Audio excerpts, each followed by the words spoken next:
Mr. Chancellor, it is my honor to present to you Dr. Nora Volkow, psychiatrist, director of the National Institute on Drug Abuse, and a revolutionary scholar in the field of drug addiction. Dr. Volkow has led the United States National Institute on Drug Abuse since 2003 with an energy and enthusiasm for research and public advocacy that is unprecedented. During this time, she also maintained a very active research program at the Brookhaven National Laboratory. Over the course of her career, Dr. Volkow has made exceptional strides in the scientific study of drug addiction. She was the first to use brain imaging to understand and characterize the brain circuits that are disrupted in drug addiction, while at the same time showing the involvement of these same circuits in other disorders of inhibitory control, including attention deficit hyperactivity disorder and obesity. Her contribution to research, scholarship, and public advocacy in the area of drug addiction place her in the top rank of world neuroscientists. Her research has been transformative in shifting the paradigm of addiction from that of behavioral choice to a brain disease. Drug abuse and other diseases of addiction are among the most devastating problems that plague our society, placing a substantial burden on our healthcare and criminal justice systems. This is exacerbated by public prejudice and the temptation to dispel drug addiction as a moral weakness or lack of willpower. Dr. Volkow's brain images of drug-addicted individuals have made a compelling case for recognizing drug addiction as a disease of the brain with its own characteristic neurochemical and metabolic signatures, just like other diseases such as Alzheimer's disease, depression, and schizophrenia. By bringing attention to the importance of disease of addiction to society, she has demonstrated the power of neuroscience to make a difference in the way addiction is studied and treated. Her work on addiction and other disorders of inhibitory control continues to inspire the next generation of basic scientists and clinical translational researchers worldwide. Dr. Nora Volkow was born in Mexico City, where she completed a Bachelor's of Arts at the Modern American School and her MD at the National University of Mexico. Her psychiatric residency was at New York University, where she earned the Laughlin Fellowship Award as one of the 10 Outstanding Psychiatric Residents in the United States. She has since worked and taught at the University of Texas Medical School, the Brookhaven National Laboratory, and Stony Brook University. Dr. Volkow has edited several books and published over 100 book chapters and over 600 peer-reviewed research papers, many in high-impact journals including Science, Nature Neuroscience, Neuron, JAMA, and PNAS. As a mentor and educator, Dr. Volkow influenced an emerging generation of women and men in STEM education, science, technology, engineering, and mathematics. Her work on addiction and public advocacy is recognized around the world and has won her prestigious awards from numerous professional, academic, and public institutions. She was a Samuel J. Heyman Service to America Medal finalist and was inducted into the Children and Adults with Attention Deficit Hyperactivity Disorder Hall of Fame. She was also elected to membership in the Institute of Medicine in the National Academy of Science and received the International Prize from the French Institute on Health and Medical Research for her pioneering work in brain imaging and addiction science. Dr. Volkow has repeatedly been listed in publications including Times, Newsweek, Washingtonian Magazine, and U.S. News and World Reports as one of the top innovators and powerful people who shape our world. Mr. Chancellor, on behalf of Senate and the Board of Governors, it is my privilege and honor to present to you Dr. Nora Volkow so that you may confer upon her the degree of Doctor of Science honoris causa.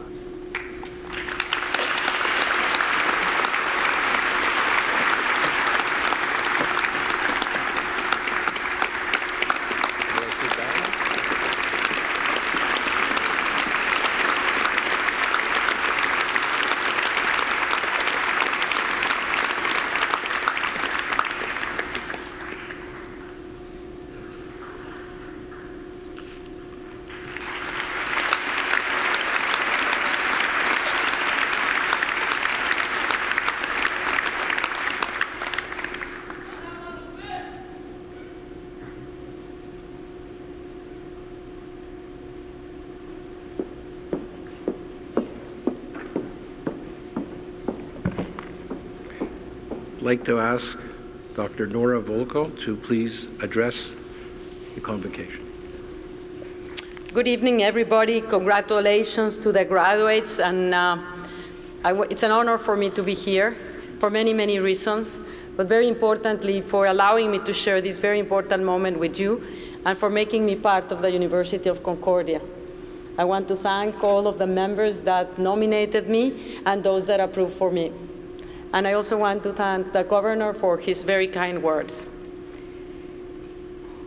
I get asked very frequently why I chose to do science and why did I devote my professional life to understanding the effects of drugs and addiction. For science, it is easy because I'm a very curious person. And science is the discipline that allows you to use your curiosity to generate knowledge and to use it for solutions. But why study drugs and why study addiction? And I don't know precisely when I made that decision, but I do know that there is a memory, a very old memory, that imprinted me to the matter of drugs and alcohol and their devastating consequences. I was 4 or 5 years old. We were having dinner with my sisters, and a telegram came for my mother, and when she finished reading it, she started crying. She did not want us to see her cry, so she left the room and closed the door behind her. I had never seen her cry, and I wanted to console her. So I asked her to let me in, to open the door, but she never did. Next morning, my father told us that my mother's father had died. And growing up, I would hear rumors that he had been an alcoholic, just as I was hearing rumors that my favorite uncle was an alcoholic. And the mysteriousness of these conversations, the secrecy of the topic, the pain to the family, made me curious to understand what was it to be an alcoholic, what did it mean, and to try to do something that would help. So that's why I went to medical school and later on in psychiatry. However, as a medical student and as a psychiatry resident, I was constantly confronted by the discrimination against patients with an addiction. An alcoholic who was refused treatment because on the justification of what would be the point. An addicted person who would not be getting psychiatric help because he was inflicting this on himself or herself. And they were very unpredictable. In the university hospital, where I first worked when I finished my residency, one of the most prominent psychiatrists of the time, a very influential person, passed a rule that forbade any patient with an addictive disorder to be admitted into the psychiatric unit. So I started doing research. And I started as a medical student, then as a resident, and then the rest of my life, trying to understand how drugs affect the brain and how that affects behavior. Out of this work came findings that identified very specific changes in chemistry and in function in the brain of people that were addicted, that opened up the door for the concept and the recognition that addiction was a disease of the brain.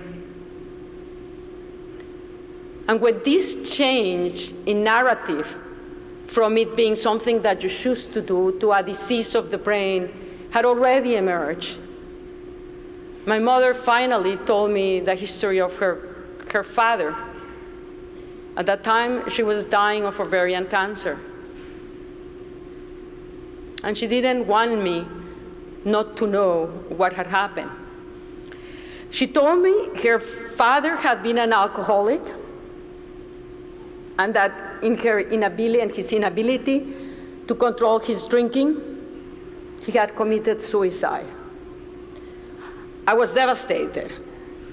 And I was devastated not just because of the recognition of what it might have meant for him, the pain, the self-hatred for not being able to control your own behavior, the helplessness. But I was also devastated because despite all of the work that I have been doing in addiction, it had been insufficient to erase the shame of stigma from addiction in my mother. And I then realized that knowledge, even if it has solutions by itself, is insufficient to change the culture unless you change the understanding and the feelings. We now know much more about drug addiction. We have characterized the changes in the brain, among which is the disruption by drugs of the areas of the brain that allow us to exert free will. That is, our ability to make a judgment, make a decision, and carry it through. And this explains why a person that's addicted no longer can control his or her behavior, even when they no longer want to take the drug, as in the case of my grandfather. We now have multiple therapies that allow us to treat addiction as other medical illnesses. Yet, these are not being used in the healthcare system. But this is about to change. And it is changing not because of knowledge or science per se, because currently in the United States, we are losing one person every 20 minutes from an overdose to an opioid drug, whether it is heroin or prescription opioid medications. This epidemic of overdose deaths was born out of the continued stigmatization and ignorance for the problem of drugs and addiction in the healthcare system. But the healthcare system cannot afford not to treat them because the number of people dying is increasing, and it is of all ages, socioeconomic classes, and ethnicities. History has showed us again that ignorance and stigma can have catastrophic consequences.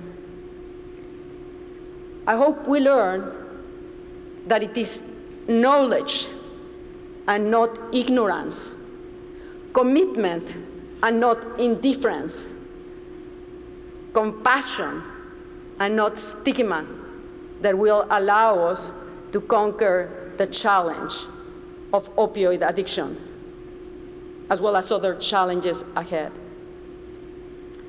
Each one of you will choose your paths, and in them you will encounter many challenges ahead. But solving them, and in the process helping others, is one of the most rewarding experiences of being a human. Thanks very much for allowing me to share with you and your family this extraordinary moment in your lives. Thanks very much.